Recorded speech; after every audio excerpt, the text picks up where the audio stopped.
talk about something that I didn't want to talk about, but here we are. What happens when a life coach doesn't live the life she sells? When a coach who leans on empiric advice has an empiric crisis of her own? And what happened with these ideologies aren't just hers, but also shown up in some other influences like Jazmine Tan. Let's talk about Jazmine Tan and WizardLiz, but mainly focus on WizardLiz because I already have a video about Jazmine Tan. If you want to watch it, you have it after this video. People probably are going to cancel me for this, but you need to know that the mastermind behind this video is this girl. This is Lami, the mastermind behind this video, okay? If you want to complain about something, you have Lami. She got the mic, okay? Say something, Lami. So let's go back to the start. Let's create a baby Liz and a baby Jazmine, okay? Trust the process. Come with me. Imagine being born as a woman, which I know is not too hard since 99% of my audience are girls. Now imagine that money is a need and you don't have it. You feel trapped. Then adolescence hits. Hormones, attention, pressure. Boys start noticing your body and girls start praising guys for things like driving cars or flashing status. Psychologists call this the objectification theory. Girls learn that their value is being looked at while boys learn that their value is providing. So money, the thing that you always wanted to have, suddenly appears attached to men. If a girl has money, that's her money. But if a man has money and if you are with him in a relationship, that's freedom. Now you try to stand on your own. You try to work, you try to do things, and you open a YouTube channel or TikTok, or I think both of them open a TikTok. So we are going to say that you open any social media, and for example TikTok, that is really easy to viralize. And you brand yourself as relatable, and it works until it doesn't. Because even while you support girls, you are still trapped in what is being a girl. That is the pressures that we have as women. Beauty standards, social media, and the pressure of never being enough. This is the social comparison theory. The more that you scroll, the more that you feel that you are not worth it. But then something changed your life. You start earning money. Now money buys beauty upgrades, luxury clothes, and validation. So you feel like you have won. So the roles get locked in. Woman equals beauty, lifestyle, and presence, while a man's role is provide, protect, and pay. This, of course, isn't biology. It's social conditioning. But when you grow up with social scarcity and broken parental attachment, it feels like survival. WizardLiz admits herself that she blames her dad for the way she is. From a psychological perspective, that's crucial. Attachment theory tells us that our earliest parental bonds shape how we see love. If dad doesn't provide and mom carries the load, the child might develop insecure attachment, seeking safety in wealth or obsession instead of trust and intimacy. So when a man asks, what do you bring to the table? You can get it because it's obvious what you bring to the table. The beauty that you possess and your genes, because genes are passed down from generation to generation. Baby girl, I'm not even kidding you. A man had the audacity to ask me the other day, oh, but what do you bring to the table? And I said, enough hair to cancel out your balding genes, sweetie. Just kidding. Anyway, I know you guys are like so... Liz and Jazmine answer, it's beauty. That's what you bring, beauty. Ask what do you bring to the ground? And besides that, me personally, I do not sit at empty tables. I sit at tables that are full. I don't need to bring anything else than my presence, my personality, who I am, and my beauty. I sit there and that's good enough for the guy. What do you bring to the table is broke guy talk.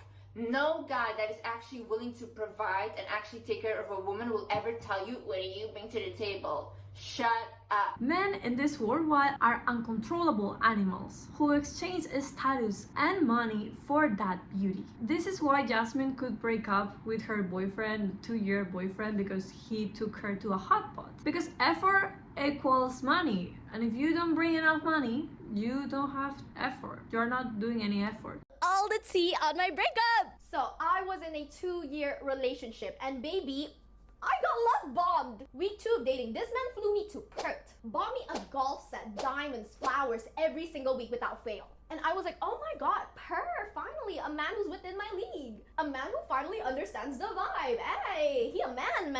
But then the plot fizzled because the effort started going 2 years later on Valentine's Day, this man did not plan a single thing. He had the audacity to just take me to a random hot pot place. I literally sat there and looked at him dead in the eyes and was like, boy, is this a prank show?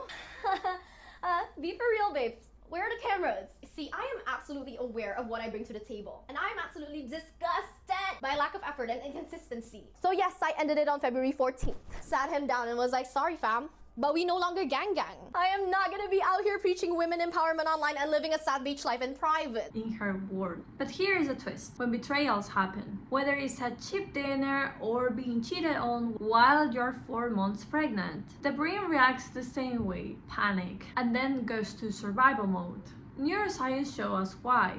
Relationships that runs on wealth and obsession operates on dopamine reward loops. Luxury trips, gifts, love bombing, dopamine spike, betrayal, crash, forgiveness, spike again. Is the same pattern as gambling addiction. This is why people get stuck in this type of cycles. It feels like empowerment, but it's actually reinforcement. And so the last message, intentional or not, becomes if a man cheats on you, you need to leave him immediately. If he betrays you, leave him immediately. Because you know your worth and you are the prize. But at the same time, money is the only love and money is the only thing that matters. And when the audience is mostly young women, students, or people without money, this message gets dangerous because it teaches them not empowerment but dependency, not healing but repetition. This is the setup that we are going to start on this video. Because I feel like these both girls give some type of advice that kinda overlap the same. Okay, so let's see who is WizardLiz and who is Jazmine Tan. WizardLiz is one of the most famous coaches online. WizardLiz is one of the most talked about online coaches, the luxury and confidence space. She teaches women to be with rich men, make themselves the center of obsession, and to demand a certain kind of treatment in relationship. At first glance, her message looks empowerment, but if we break it down through psychology, neuroscience, and attachment theory, her patterns and even her own life experiences reveal much deeper contradictions. And when you compare her to another figure like Jazmine, you begin to see a repeated cycle, equating money and obsession with love, and teaching that to young audiences, which mainly are searching for stability and love. This video is mainly focused on WizardLiz, and I'm going to share some insights about Jazmine, but if you want to see the whole video about her whole crisis, brand crisis, like her whole analysis, I have a whole video about Jazmine Tan if you want to watch it. With nothing more to say, let's begin. So Liz often shares her personal story. Growing up without money, with a father who did pretty much, and her mother that was the one that worked and had all the economic sustain for her family. She admitted blaming her dad for the way she is right now and talking about money. And from psychology perspective, this matters a lot. Childhood environments shape adults' attachment styles. This is called the attachment theory. This explains how our earliest bonds with parents define how we understand love and safety. And when a parent fails on providing emotionally or financially, a child might develop insecure attachment style. There are 3, okay? So we have anxious attachment, avoidance attachment, and ambivalence attachment. So the anxious attachment, a person that constantly seeks for validation or approval from others and fears a lot about being abandoned. While avoidance attachment is a person that rejects opening themselves, reject closeness in order to protect oneself. And ambivalence attachment, that is basically the mix of these 2 attachments that I talked before. Neuroscience shows how resource instability makes this even stronger. Children that are raised in scarce environments develop a hyper-reactive amygdala. That is the brain's alarm system, and the dopamine system turns towards external rewards, like wealth and status. For Liz, money isn't a luxury, it's what represents safety. This also shows us why she said like money is my only love. And the statement of it's the only thing I care about. For her nervous system, this is not optional. It's a replacement for her secureness or her secure parental bond.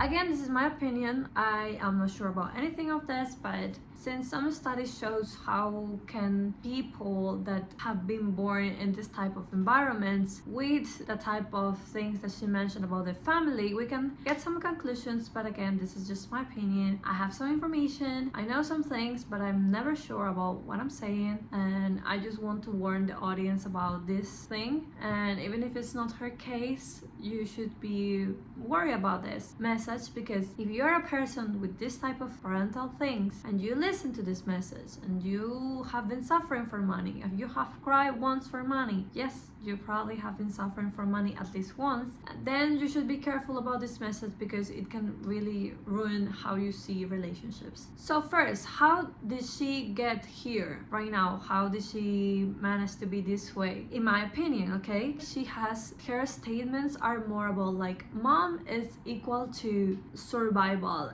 and dad is basically a failure because he couldn't do what he needed to do. So children may generalize this type of dynamics that they saw in their families. Let's blame her dad. So this means that she sees not providing for your family as dangerous. Like you having a partner that doesn't provide for you is something dangerous to have.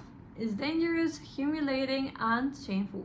So that can turn into a hyper focus on men that have money, that they are willing to pay things for you. If you have seen her videos, she focuses a lot on the money, especially money coming from men. This is a sign for me of hyper focus on money. Psychology calls this intergenerational trauma. You don't just inherit your trauma, you inherit your parents' unfinished conflicts. Attachment theory explains this very well. If you have secure base, that is parents, it's inconsistent, that maybe love is present but resources are not, the child can grow anxious about money. And an anxious attachment often looks like I need external validation and some extra things in my life to feel that I'm safe, because I never feel safe at my home. I need external proof that I'm safe and I'm loved. For Liz, her proof become love, money, and obsession. Another person with the same environment could have avoidance attachment. I don't know which one she has. I'm just saying the two types that you can get from this type of background, okay? But I'm not saying that she has one or another. So we already talked about attachment styles, but there are a lot of factors that can make you do and love the way you do. So I'm going to add another layer to this whole situation, the reward system conditioning. This is something about neuroscience, but that I'm going to explain to you right now. Because, for example, if during adolescence you first experience financial insecurity through men, like she said, her first relationship was with someone much older that was a multimillionaire when she was 19 years old. So your brain can wire this early relationship as money equals love, money equals stability, money equals everything. The dopamine system strengthens associations that feel rewarding during a stress. So poverty equals anxiety, and rich boyfriend equals security and stability. And you repeat the same cycle, and that loop becomes her truth. And as I said, there are some people that have this type of background but didn't turn out this way. And there are some factors that we can share about, like why even if you come from this type of background, you didn't end up being like this. So for example, some people have supportive parents, even if they are broke. Some others develop coping skills, like for example, education, mentorship, therapy. That's something like it's really important, because therapy makes you reward those associations. And some others grew thinking that money and wealth equals risk and instability and stress. So they reject this type of thing as a measure of love because they have suffered from it. Liz didn't have any of those things. In my opinion, okay, let me tell you why. We see an early scarcity, an inconsistent attachment, and early rewarding experiences with men. And this is basically the perfect storm for someone to equals money to love and safety. She even mentioned, I remember because I saw like a lot of her videos, like for doing this video, and she mentioned that she never feel attracted to men that doesn't have money. So yeah, she equals money with love. That's basically some of the things she have said. She even said her only love is money. So this basically love equals money. Yes, this for me is pretty obvious, but Again, this is my opinion, so you can think whatever you want, okay? I'm not assuring anything. And Jazmine's story is harder to trace. She said she was more humble when she didn't have enough money. And this suggests that probably she associates being humble and no money with vulnerability, and she wants to detach herself from that type of person. Oh my god, girly pop, you are no longer relatable. Girl, you are so out of touch now. Baby girl, isn't that the reason that we're working so hard? Isn't that the freaking end goal? To be at a point where you're detached and disconnected from the struggles of everyday people? See, this didn't just come from nowhere. I have done the work. I have put in the hours. I've been in touch with reality. Like excruciatingly in such. Oh, but 2 years ago, Jazzy was so grounded, so humble, so relatable. Yeah, girl, but she also only had $50 in her bank account. And she cries every time her rent was due. Thank God I no longer relate to her. Thank God I no longer identify as her. Because guess where I am in the world right now? She's in Dubai! And Because once you live with a status and wealth, you may subconsciously link humility with powerless. So for some people, this turns in overcompensation, like rejecting humility and trying to use money and expensive things and material validation as a proof that she is worth it. And some people claim that Jazmine probably comes from a high-class family, and this can happen in high class and in low class, especially when you move along, you don't have any type of resource, and then you find something, that way of doing, you think that doing money is really easy, then you end up looking at yourself, like your past self, and you look at yourself and you say like, oh wow, I was so humble, I was so weak, and you don't want to be that girl anymore, you want to be that badass girl, and then you go straight to that type of thing because you hated what you were before. You hated what you were without money. She mentioned that she didn't have like any penny when she was this humble, and now she wants to not be that humble. Just, you can see the video by yourself. So psychology gives us a hint, whether it's for scarcity or for love conditioning, their brains have rewired in the way that money equals love and money equals safety. Obsession as love language. One of the most famous Liz claims is that men should be obsessed with you. She has 2 videos like about why everyone is so obsessed with me.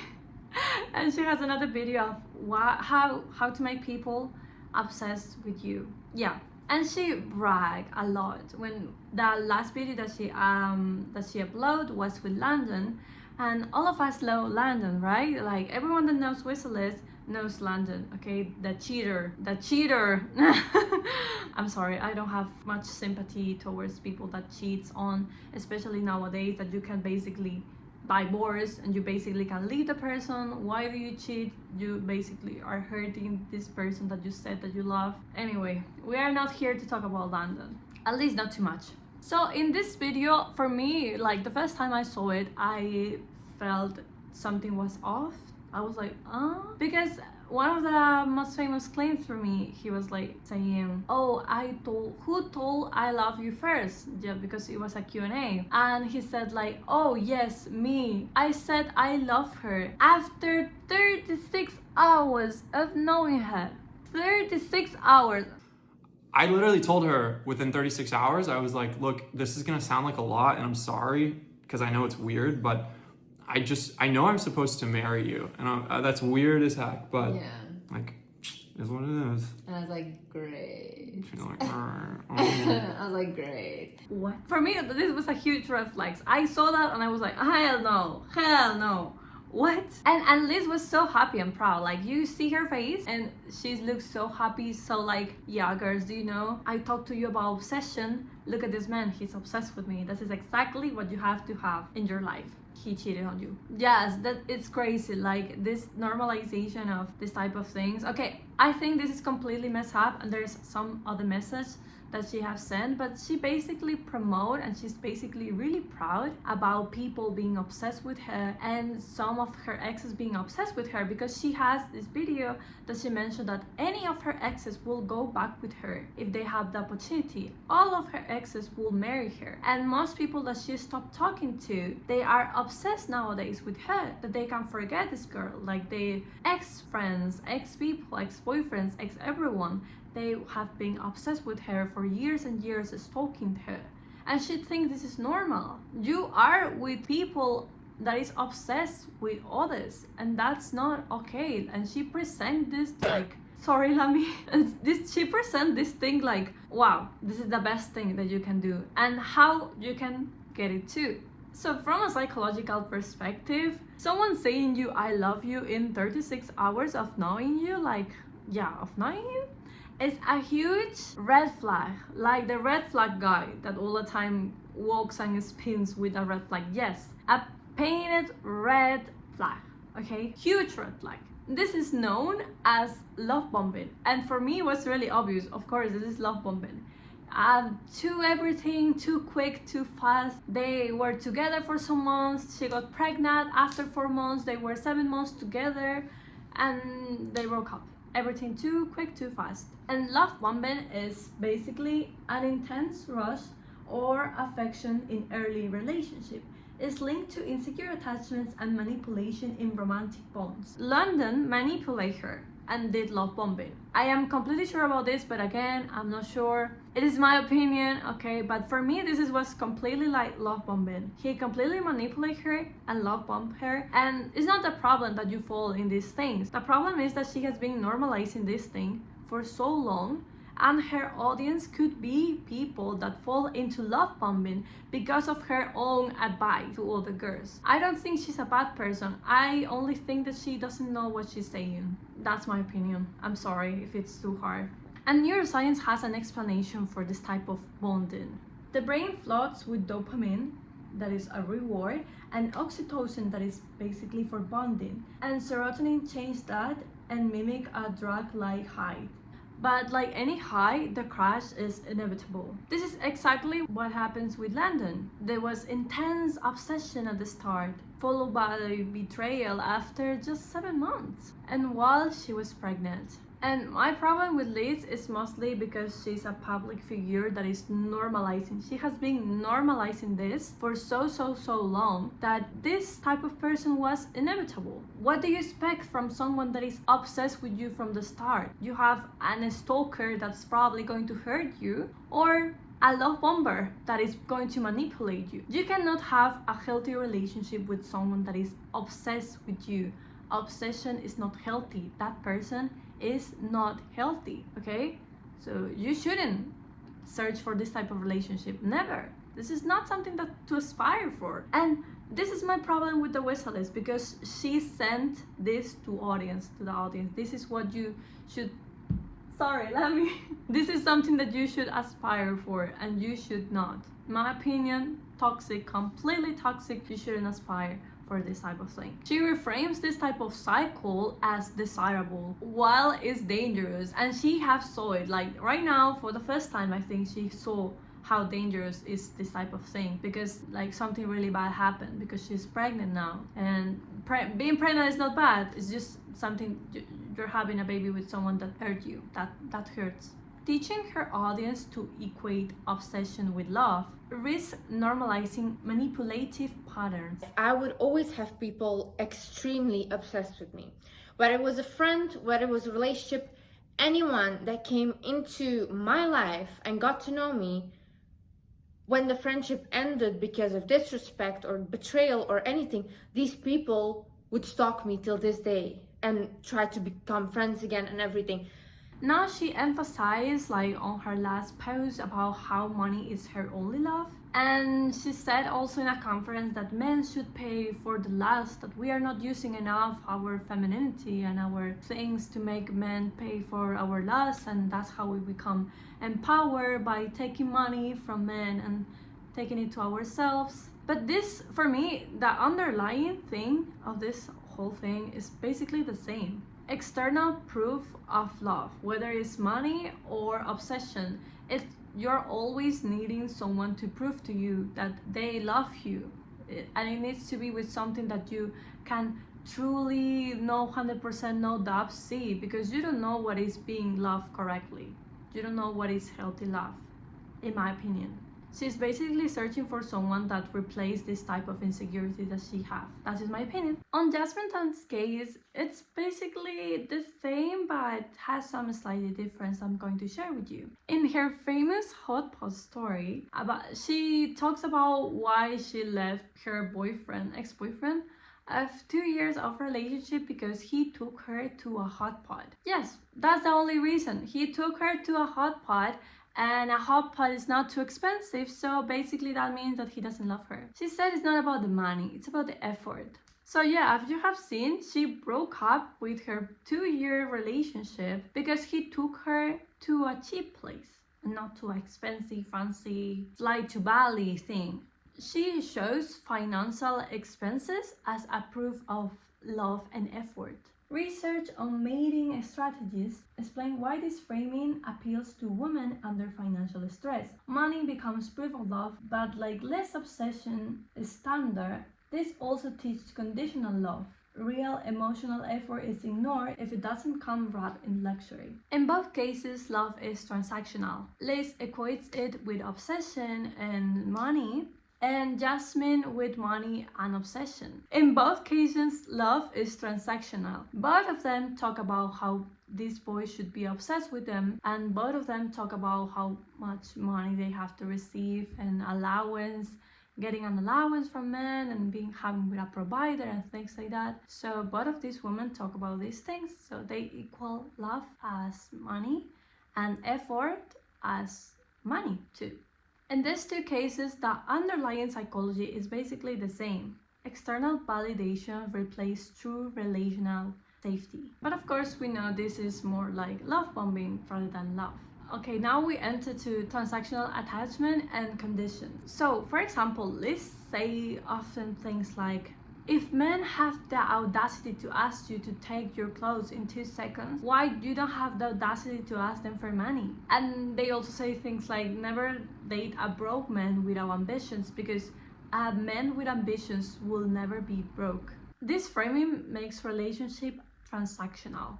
An exchange for beauty, sex, and attention for money, gifts, and obsession. Psychology shows that transactional relationships are linked to lower intimacy, higher mistrust, and lower durations. When attraction is built in wealth and appearance, it creates something that researchers call as conditioning bond. When the condition ends, like money ends, or looks change, or your beauty goes away in the way that he thinks, like, I don't think that beauty goes away, but if he thinks so, that relationship changed too. So, transactional attachment and contradictions. So, Liz often says things like, make men pay for their lust. If they're willing to ask you to take off your clothes, why can't you ask them for money? Let's go. Just don't be afraid to ask men for things. Like, men are literally not afraid to ask us for anything. They will ask you to take your clothes off in 2 seconds, so it doesn't matter. Ask them, give me money. And this type of way of thinking is masked as empowerment. I forgot to say, so I know I have different clothes, different makeup, different everything. Okay, yes, I know. And it's mainly because I got sick, and when I was ready to record the next part, guess what? Liz posted another video. Yay! So right now I'm going to, I changed really quick some part of the script to add some other parts from the video, the last video, but it's mainly the same, and I stand with the same position, idea, everything, okay? So yes, just keep watching. But from psychological lens, this is more like a transactional conditioning. It's reinforcing the idea that intimacy should be exchanged for resources. And transactional relationships are very fragile because they are based on conditions that is not unconditional care. Research in evolutionary psychology shows that when the deal changes, like beauty fades, money is lost, the relationship often collapses. This is reflected on Liz's own story, because at 19 she was on her first relationship with a millionaire. She said it, and he was much older than her. And she admitted that the next boyfriend is the one that was more like a provider because he paid all her bills. So her own path is being built on financially dependency. Of course, nowadays she's not dependent from a man, but she was in a really vulnerable age because she was really, really young. And this is being sold to women as something like empowerment or something like that. So she denies being a gold digger. Even in her last video, she denies being, well, she didn't deny it. She just said like, some people claim that I'm a gold digger. Well, I love money. So she didn't deny it, she didn't claim that. I have my own opinion about this, so you're going to see it in a minute. But she, even though she said before that she's not a gold digger, she repeatedly frames money as her only love. So yeah, it's kind of contradiction, kind of weird, but we're going to see it in a minute. So I have some thoughts about her content in general. She has a channel about advising other women about things that women want to be, like to be hot, to be successful, to have money. Yes, really focus on girlies. She frames herself as someone that you cannot mess with, that she's basically has a lot of intuition. When she says something is something, yeah, like a really strong girl boss energy. But she also admitted that she took a man seriously when he told her that he loved her after 36 hours of knowing each other. So the intuition is there sometimes, and sometimes it's not. So you have intuition or not? Like, how is this working? I have my own theory, okay?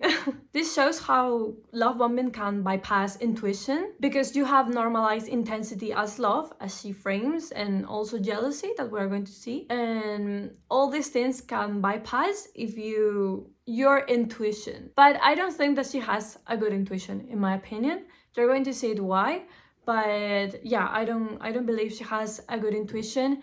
And I basically think it because of the last video and some other stuff that we're going to see. So even though I think she doesn't have a good intuition, when you are love bombed, you can bypass a lot of things. You have normalized that intensity. She even said her intuition was there when they first know each other. She clarified on her last video that when they met, she was like, oh, this man is too controlling, this man is something blah blah blah, I'm not sure, blah blah blah. So her intuition was there. Okay, but then she has another video before this whole thing of cheating went out to the public and went out to her too. She said that her intuition was correctly, that her intuition told her that he's going to be his husband, that they're going to have a family together and everything.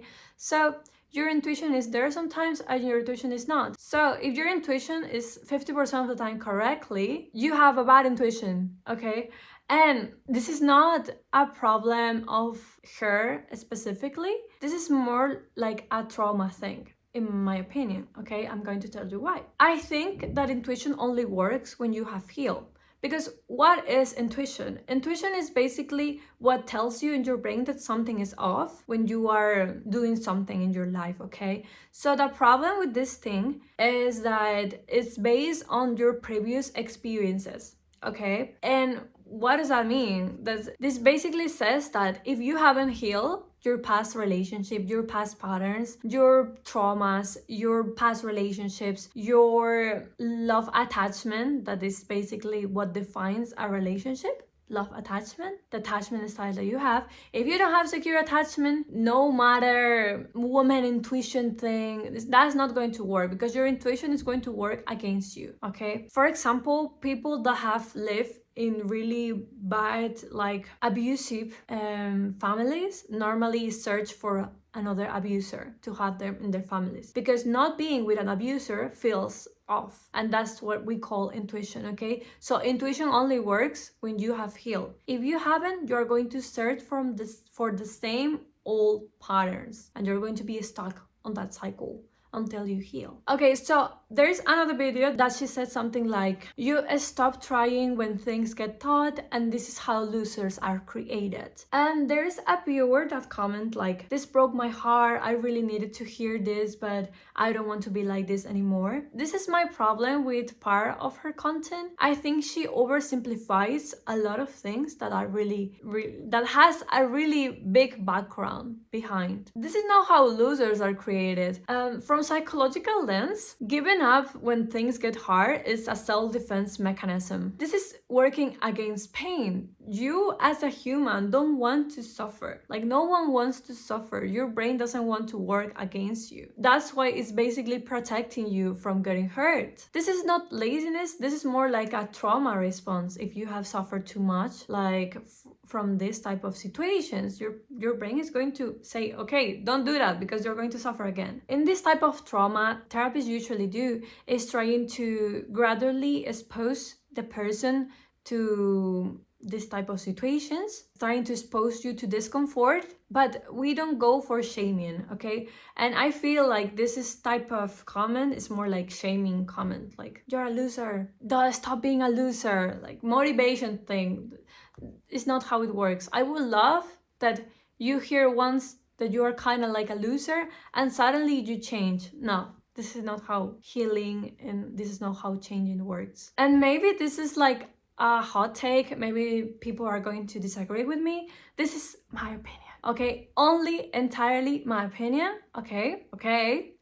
Please don't cancel me. I really don't believe taking dating advice from someone that haven't healed her past relationship with their families. Why I say families? This is because having a relationship in the future, romantic relationship, depends on your attachment style, and your attachment style is formed on your family. So if you haven't healed that relationship that you had with your family, and it's likely that you maybe have like another type of attachment style that is not a secure one, that is based on three: ambivalent, anxious, and avoidant attachment.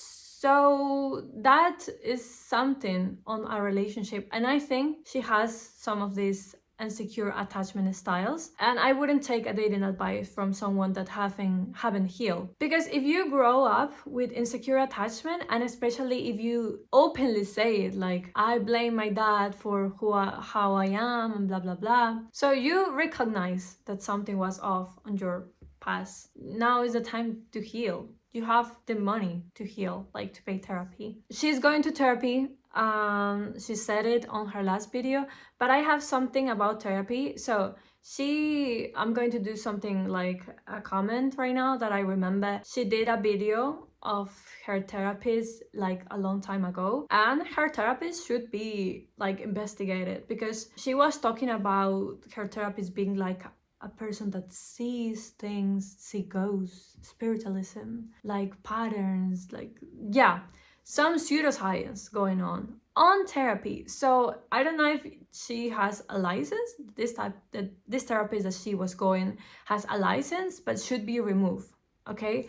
This is illegal. You cannot do this. If you're doing therapy from psychology, you have to stick to psychology. You cannot add pseudoscience and tarot things and matrix charts. You cannot add that on your therapy session, okay?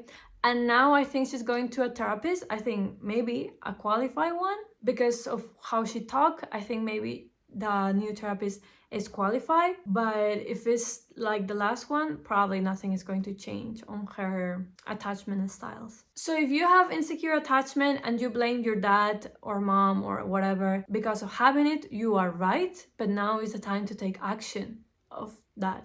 Okay, we cannot change our families, but at least we can be better humans, okay? And you're going to repeat this type of dysfunctional patterns until you rewire this type of things through therapy. That's the only way, on therapy. That's because love models are learned in childhood and they are stored in the brain as implicit memory. And when your dating advice is based on the past, like this type of things, that everyone is based on the past, especially if they haven't gone to therapy and they haven't healed this part yet, we have the risk of spreading this type of message to a young audience. That is what basically is happening. So she had another video talking about how to be different, I think, how to change, be confident, I don't know. But she mentioned something like jealousy makes you work harder. Like when you are jealous about someone, you see what you want to achieve and you kind of know that you want to go somewhere. So that's how you start working for it. I disagree and agree. Like, again, I feel like her message is to simplify, and I disagree with this type of simple simplify message, because psychologically, jealousy is linked to insecurity, not motivation. If you realize that you like something of another person and you start going and working for that, that's a good type of jealousy. But most people that are jealous about others are focused on what they can have of that person. And sometimes you can work to be more similar to them and you can lose yourself in the process, but there is also the chance that maybe you are never going to be like them. Because if you're jealous about how they look, probably you're never going to look like them, especially if you don't look similar to that person. Maybe if you're jealous of a model and the sizes that she's carrying, like XS, probably you're never going to be this type of size, like the skinniest girl with curves. It's a specific thing that you have to be kind of born with it, and maybe you're never going to get it, and that's fine. That's not an issue. But you need to work on yourself rather than see like, oh, this is motivation for being something. No, you have to heal, okay? If you're jealous about others, you have to heal, because this is linked to insecurity. So chronic jealousy raises cortisol, which damage trust and increase conflict. So there's another video that she mentioned something like that she was scrolling and watching some girl that has a bad relationship, and it was like she was on bad relationships like consistently, and someone on the comment said like, girl, I'm not sad about you because you kind of search for it.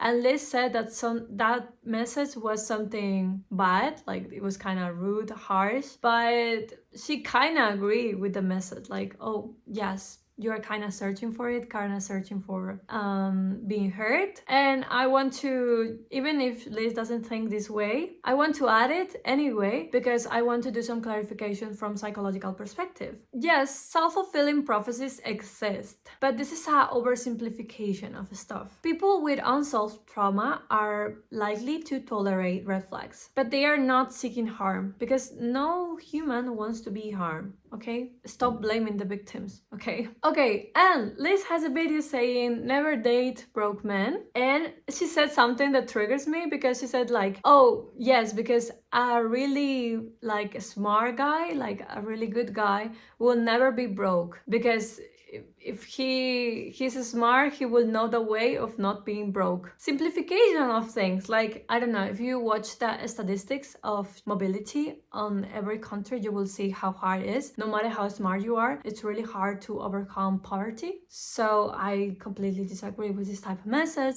Again, oversimplification of things. She clarifies like, never date broke men, okay? Like, this is something that you shouldn't do, like never date broke men. What about never dating bad men? Like cheaters, like, I don't know, abusers, I don't know, people that love bombing you. Like, what about that? People that are controlling. What about a better advice that broke men? So she says like money was alone a determined factor of a good man. She said this type of statement as like money is a predictor whether a man is going to treat you well or not. But this is simply a cognitive distortion of things, an overgeneralization. Like, good men are going to have money, smart men are going to have money. Not necessarily. I want to say something like, for example, her dad was a bad person because, yeah, from the statement that she said, he's like a kind of bad person, and he was broke. But her ex-fiance was wealthy, but he was a bad person either. So maybe the predictor of being with someone good is not about money, it's more about the character of the person. So in her last video, she admitted that she shouldn't have accepted the Rolex. Okay, so she talked about these two relationships, the past two relationships, and she said that they were like the most serious relationships. Okay, so she said that she shouldn't have accepted a Rolex from the first relationship before London, and she kind of said that I didn't want to be with this man, but he gave me a Rolex, and I was like, wow, that means that he must love me, he really must wanted to be with me. She said something like kind of like that. And she also mentioned like that London gave her a PayPal of $10,000 as like showing how much he wanted to be with her, and she was like, oh yeah, this makes total sense. So she already knew these two men were controlling and she didn't want to have a relationship with them, but as soon as they gave her something, she was like, she changed her mind. And she still equates jealousy with love. She mentioned like, oh, jealousy is kind of because they want to take care of me, it's not a big deal. It is a big deal. I think she knows it, but yeah, she continued kind of normalizing it a little bit. Maybe in her last video she kind of put a stop on that, but I still feel like, yeah, they were jealous and you still want to have a relationship with these two men. Okay, I think she realized this now on her last video. I think she kind of accepted, but for the audience I want to say like, you shouldn't romanticize. You shouldn't romanticize any man that is trying to control you or looks kind of controlling, because control means that they want to have power with you. And if you add a man that loves controlling and has money, that is going to be worse. So I don't want to romanticize poor men, okay? I know that having a family is expensive. I know that most people, as I want money, I love money too, okay? It's not a bad thing to love money, okay? That's not something bad. It's not something bad to want to have like a man that has some stability, okay? That's okay, because if you want to have a family, you need that stability to raise a family. But you don't have to reduce everything to money. You don't have to give a chance to someone that is broke, inside broke, not monetarily broke, but is a person that is a bad person. You don't need to give it a chance just because they send you money. That's not a predicting factor for a happy relationship. Maybe that priority for you, like if you're a broke girly that wants to have some money and their own things, maybe you shouldn't be like searching for a man like how Liz did. Like when she was young, she was working as a waitress and that boyfriend moved her to another country and she has more possibilities of growing and everything, yes, but you shouldn't be focusing on that. You should like rather be trying to go up in the mobility, trying to fulfill your dreams, like studying. That's a predicting factor for mobility. Like research shows that when you study, you have like better chances of getting out of poverty. So study is something that you should invest on. And yes, healing. If you have bad relationship with your parents, maybe yes, focusing on healing too. So I want to add something about a couple. Okay, so in my opinion, this is entirely my opinion, but if you want to be with someone, it should be someone that helps you too, right? But you are like a team. For example, I know this couple that she's really, really famous, Eugene, I think. Eugene. I don't know how to pronounce her name, but she is with a German boyfriend. She calls him the German boyfriend, okay? So I remember her last couple like TikTok that they made, and she mentioned how he basically paid her studies and helped her to move to Germany so she can continue studying. And after that effort and support, she now started earning a lot as a content creator, and now she's paying basically the trips and some of the expenses. And I think that's something to admire. Like this looks like a healthy relationship. They are supporting each other in the best way they can, and they are trying their best to go and be better humans. He supported her on her studies, which is a good sign, because if a man only wants to pay you bags and the expenses of the house and doesn't want to help you in your studies, it sounds more like he wants you to stay in the same type of level and you should continue there because you're more vulnerable. But he wants to hype you up and to give you a career and helps you on that career. It means that basically he cares about you fulfilling your dreams and being better, or start earning money and everything and blah blah blah.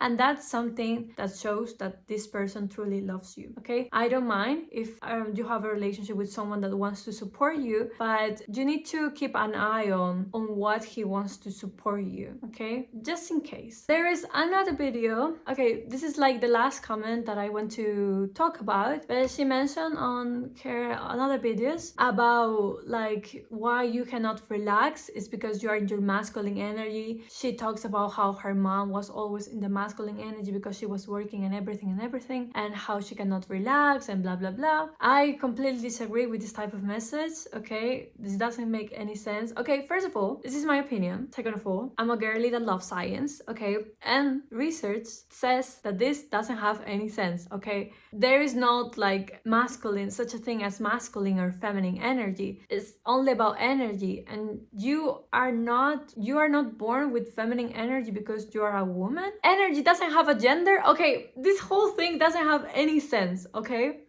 this is, first of all, doesn't have any sense. Okay, but if you do think that this have any sense, okay, good for you. But I want to tell you that if you cannot relax, it's not because you're in your masculine energy. Okay, this is an issue, that psychological issue that can happen to a man or a woman or whatever, no matter your gender. Okay, this is more like an unhealthy relationship with working and perfectionism. This is a productive loop that traps you on fight or fight mode. Okay, so it's an unhealthy relationship, should be treated with therapy, because if you're feeling like bad, or if you're feeling bad for being happy or resting, this is a bad relationship with productivity. And yes, this should be treated, but it's not about masculine or feminine energy. No, it's nothing about that. So her last video, I already mentioned it like before, but I'm going to do some extra comments on her last video. Okay, my main issue with this video is the intuition message, because I watched the full video. I agree with her in a lot of things, like mostly on a lot of things, that it's really surprising for me, since I compare it to the past videos that I kind of was like half, and now I kind of agree with her. I see that she's going to therapy, that I can see that because she was talking about the trauma things and how she was kind of nervous about in their relationship. She was really open about her whole situation, and I kind of like that honesty, because normally influencer doesn't do this thing, and this is something that actually makes me kind of sad and mad, because I really believe that if you're an influencer, you should be honest with your public, with your audience. Just be honest, okay? Don't lie to us. We are here to, we are supporting you. I think the least thing that we deserve, at least we deserve the truth, at least your truth, okay? Not the whole truth of everyone, but at least your truth. Be honest. So she says she's going to therapy to heal her traumas, which is something good, especially for the baby. She talked about how her past relationship involved controlling situation, both of their relationships, and both involved men that constantly gave her gifts and praised her and everything related to money. Yes, the gifts were like a proof of love, and when those type of gestures, when something went off, the relationship ends. Okay, yes, this is kind of a summary of the whole thing, really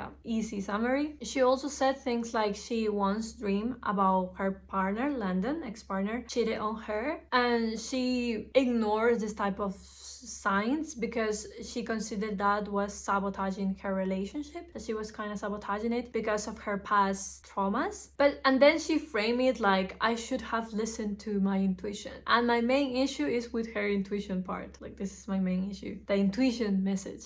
Here is my critique. In another video, she claimed that her intuition told her, as I mentioned before, her intuition told her that he was the one that is going to be the father of her kid, that he was the one that she has to marry and everything, that he was her soulmate, and that she kind of manifested him. Okay, so which one is it? Okay, like, this is my critique. Which one? Okay, pick one. Your intuition is right or your intuition is wrong. Which one is right? Okay, and she basically framed like, I should have listened to my intuition, like my intuition, and people in the comments saying like woman's intuition is never wrong. That's the problem with normalizing intuition thing. And I'm going to be pretty direct here, but your intuition is broken. Okay, it's broken. And there is comments, as I said, like female intuition is never wrong, and this is a comment that female intuition is almost never wrong. This idea is completely false. Okay, in my opinion.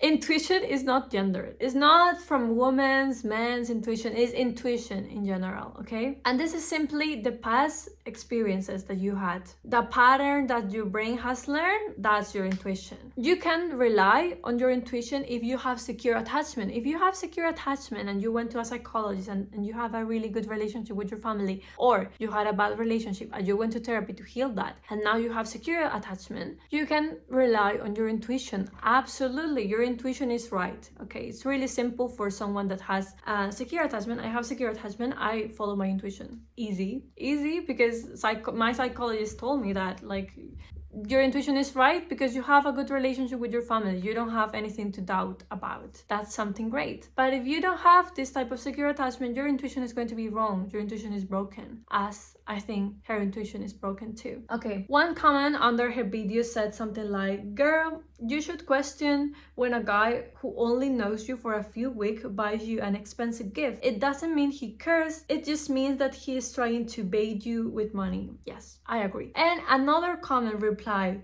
gold diggers ain't going to care, they just want money. And I think this is something that missed the point. Liz doesn't only want to have money, like from men. I think she mostly equals money to love. I don't see her as a gold digger, okay? She said that she doesn't fall in love like from a man unless this man shows her like some financially gesture, you know, a really big financially gesture. And this is more like a wrong love model, more like a gold digger thing. Yes, she was love bombed, but this type of cycle didn't begin with gifts. It began with the firm belief that money equals love. Once a man activates this type of belief and on her, because she already have this type of belief, they follow it with love bombing. That's why I don't think she's a gold digger. A gold digger is moved entirely with money, okay? They move because they want money and they say it out loud. But she mentioned about love in the middle. All the time she mentioned like, I don't fall in love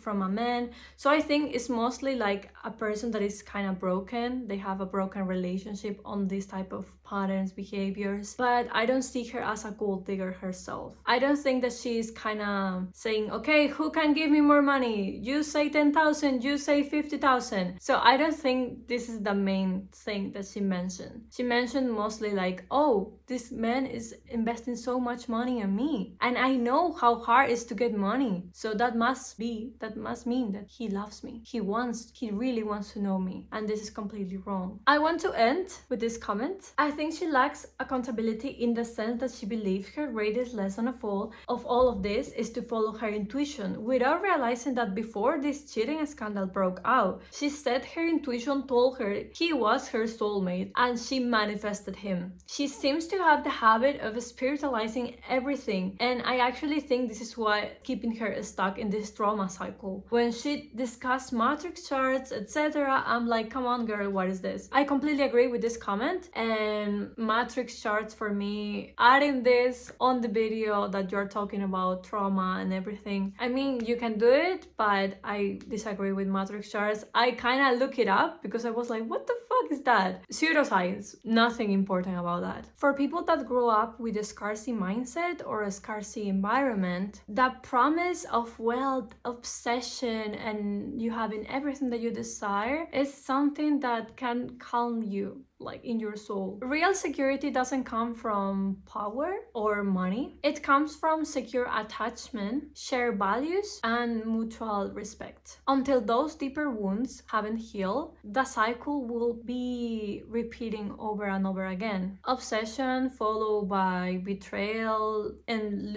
luxuries followed by never feeling that you truly connect with the person, as WizardLiz said, for example. So I hope she can heal. This is not for sending her any hate. By the way, my name is Maki.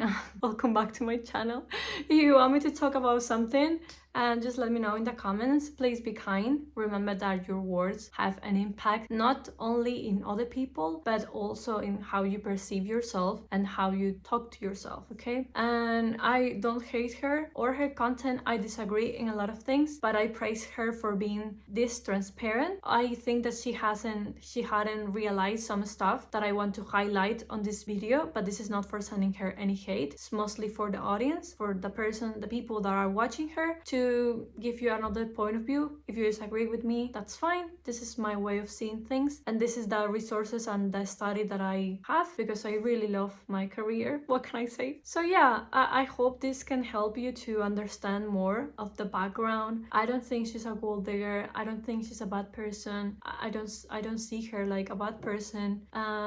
she's having a baby, and I hope she can heal this secure attachment, like this is attachment style, so she can finally have secure attachment and hopefully a healthy relationship with other men that is healthy, a healthy man. But even though she stays without anyone, secure attachment is a huge investment because your kid will never suffer from what you suffer. He will feel love, he will know what is love, he will be excited to meet other people, he will be and he will have everything that you haven't. And I think as a person that wants to be a mom, this is like the greatest satisfaction, knowing that you're going to save your kid for going on therapy because of you, like 5 years of therapy to heal from what you did. If you can avoid damaging your kids, I think every mom will take the decision of, like, conscious decision of changing themselves because of their kids. And I think she's going to be a great mom. She's going to therapy right now, and she had this horrible trauma of Landon. What Landon did was horrible.